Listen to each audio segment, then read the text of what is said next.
There was a speedy rabbit who was always boasting about how fast he could run.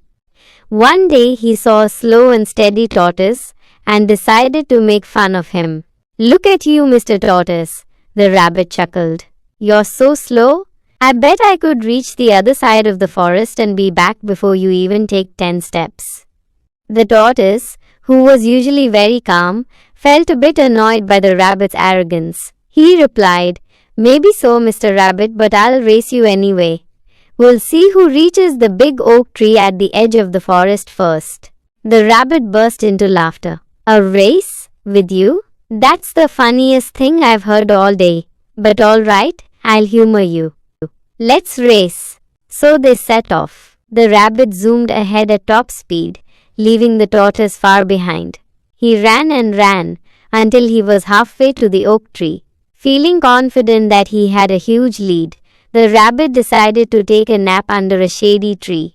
"There's no way that slowpoke will catch up to me," he thought to himself as he drifted off to sleep.